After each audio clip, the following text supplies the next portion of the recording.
Welcome to the fourth of these Lammore webcasts. This webcast is about customer service. How do we create fantastic customer experiences so that we get all of the benefits of having a great group of really satisfied customers? The formula that I'm going to take you through will actually explain what these two things have in common: a jar of honey and a watch. And I'm going to come back to those and show you just how simple offering great customer service can be and delivering great customer experiences. It doesn't need to cost a great deal of money. There are three key reasons why we want to create these great customer experiences, and it's all to do with what the customers do afterwards. The 3R model is absolutely key to this. Number one, we want to make sure we retain our customers. It's far cheaper for an organisation to retain customers than it is to go out and hunt for new ones. New customers cost us a lot of money to acquire, so if we can create loyalty amongst our existing customer base, create this retention of our existing customers, we're in a much stronger position to drive our business forward into the future. The second R is about related products. If we've got more than one product in our range, what we can actually do is use these customers that we've retained, use these customers that we've really satisfied, and sell them more things. The third and final one, and perhaps one of the most important ones, particularly in this age of social media, where the way that people are talking about organisations and the services that they offer is way different to what it was even 3, let alone 5 or 10 years ago, is this idea of referrals. People will talk about your organisation in public on social media for one of two reasons. Either you are fantastically good or you're fantastically bad. If you fall into that middle ground of meeting expectations and it's just average, mediocre type stuff, you won't get the conversation. So we're going to look at all of those areas. Before we do that though, we need to think about customer service not as just a nice thing to do, not just something that's warm and fluffy and makes everybody feel good about things. There are genuine business results that will be delivered by delivering great customer experiences. One brilliant example of this is Southwest Airlines, one of the low-cost airlines operating in the United States. They're much smaller, both in terms of the volume of traffic that they deal with and their business revenues, than a lot of other airlines in the US. However, their primary focus is about delivering great customer service. The productivity of their employees is far higher. What you actually see is that they deliver nearly 2,500 passengers per employee versus their competitors, most of whom are significantly less than 1,000 passenger journeys per employee. You also look at the profitability. Compared to all of their competitors, they're the only ones in profit. The rest of them, who don't have this rigorous focus on customer experiences, simply don't make money out of it. It's a profitable way to run a business. It's also a way of running a sustainable business. Their on-time delivery is way better. It's incredible what great customer experiences can deliver for you right the way across your business. When we talk about customer experiences, we're actually talking about the link between two things, and there's a very simple formula in play that creates the customer experience. It's the gap between the expectation of the customer and the experience that the customer has through the execution that you deliver.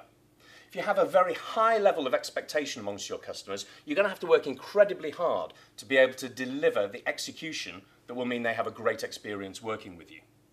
If, however, you've got very low expectations amongst your customers, you don't have to work as hard, certainly in the short term, and I'll come back to this, in order to deliver great customer experiences. Let's have a look at another couple of examples, again from the airline industry. Ryanair. There might be some relatively recent changes about Ryanair, but they do still have a huge amount of baggage around their customer experiences. People's expectations of flying Ryanair, they're not great. That means, actually, Ryanair don't need to take very many steps to make you feel that you've had a good experience with them. And I'm certainly starting to hear stories now that people are thinking, actually, that wasn't bad. If you looked at a different airline, something like Emirates, if they delivered a service that was twice as good as the Ryanair service, you would still be massively, massively disappointed, because the expectations you have dealing with an airline like that are so incredibly high that simply the fork being in the wrong position on the tray table on the seat behind you is going to annoy you, and you're going to review that as a bad experience. It wasn't as good as I expected it to be. The same is true in pretty much every industry. If you look at the clothing industry, your expectation if you go into a Primark store is very different than if you go into an Abercrombie & Fitch store. In a Primark store, you don't expect everything to be merchandised beautifully, ordered by size, ordered by colour, ordered by clothes fitting together in a certain way. But you would expect that if you're going to Abercrombie & Fitch. One of the challenges that organisations like Ryanair are going to face, working from a low base but trying to improve that, is that as expectations change, we have to work harder and harder and harder every single time to exceed expectations. Because our execution creates the expectation for the next time round. And if that is better again, it then resets the expectation that people have. So we constantly have to give 110% just to stay where we are. So we've looked at one side in terms of the expectations. They come from our past experiences with that organisation, past experiences with other organisations, and we can do a little bit of work to set that from a business point of view, but ultimately they're in the control of the customer's mind. What is in our control is the execution that we deliver. The way to look at that is think of it in terms of an emotional piggy bank. We are always, it's the real world, going to get things wrong from time to time. We are always going to make mistakes. That means money is going to be dropping out of the bottom of the piggy bank, and that we need to put it in faster than it is dropping out of the bottom in order to maintain the level of execution that we're looking for. There's a link in terms of how we do this though. How does the money actually appear? And a lot of it starts with your organisation itself. If you have employee satisfaction in place, that will deliver employee loyalty. Your employees will stay longer, will work harder, will know more about your business and be able to deal with your customers better. And if they are loyal, then they will be far more productive. They will do a better job for your customers. So the first place to start in thinking about customer service and the experience you're delivering to customers is, what are our internal systems? Are they designed in such a way that they are customer focused? Or do we design our systems so that it makes life easy for us to execute things? If we do it with the customer in mind, we can have great systems that then create great employees who deliver great service.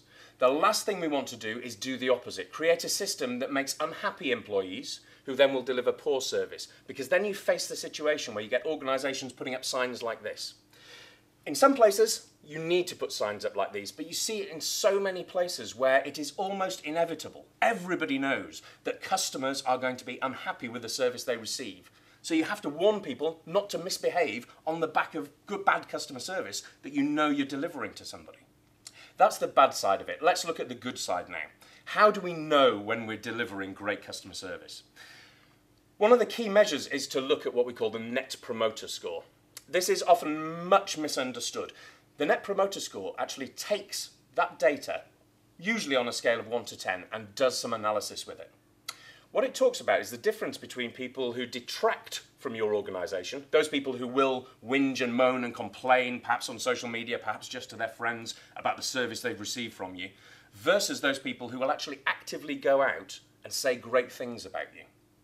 On a scale of 1 to 10, though, who are the detractors? The detractors are anybody who gives you less than and including a 6. Those people who give you a 7 or an 8 out of 10 are the sort of people who go, yeah, it was fine. Now, they're not going to detract from your organisation, but equally they're not going to promote it. In order to become a promoter, we want people to be giving 9s and 10s out of 10. Those sort of people who are hugely enthusiastic about what you do. And when it comes up in conversation, or they might even start the conversation themselves saying, if you want this, you must go here. In terms of how we go about delivering customer service, we use a very simple 5-step process. We look at the STARS process. Number 1, smile and mean it. Sincerity in customer service is absolutely essential. What we don't want to have is this artificial have a great day, sir kind of thing if you don't actually mean it. The second is taking responsibility for doing something about it. Taking responsibility for fixing the problem that a customer has or delivering the great service that they expect. They're not interested in the organisation. You are the representative of that organisation and they want that responsibility to be taken by somebody, and in the front line that somebody is you. The third one is to actively listen. Listen intently. Pick up on the detail of what the customer's telling you. Question them. Find out what the problems really are before diving in with a solution. There is nothing that is going to make a problem worse than you trying to fix something that actually isn't the customer's problem. The fourth one is to respond with a win-win situation. Customer service isn't just about giving customers everything they want. We could get taken advantage of in that way. It's about doing something that very clearly works for the organisation and it works for the customer as well. And then finally, say what you'll do and do it. Again, this is avoiding the escalation of customer service issues. If you're going to commit to doing something, you've got to do it, because that will then ensure that that customer believes you the next time round. Customer service, though, doesn't have to be expensive, and I'm going to finish this session by talking about the jar of honey once more, and the watch. The jar of honey was a very simple little problem I experienced in a hotel running a training course where the room was changed at the last minute and they forgot to tell me about it. It wasn't the right room. I then had to move, found my delegates, and we started 3 or 4 minutes late. No big deal. Nobody was particularly upset by it.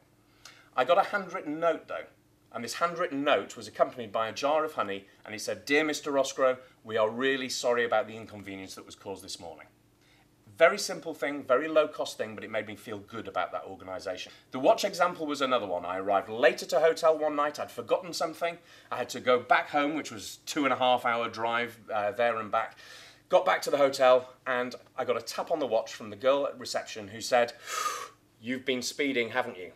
That simple little personal contact in what was a very standard corporate type hotel made me think, do you know what, this person cares about working there, cares about me as a customer, and I've talked to many people about that story. If we're going to have this balance of experience and execution, we need to create simple but powerful stories in our customers' heads so that we constantly exceed their expectations. Thank you for listening, and we are now open for a 5-minute Q&A session.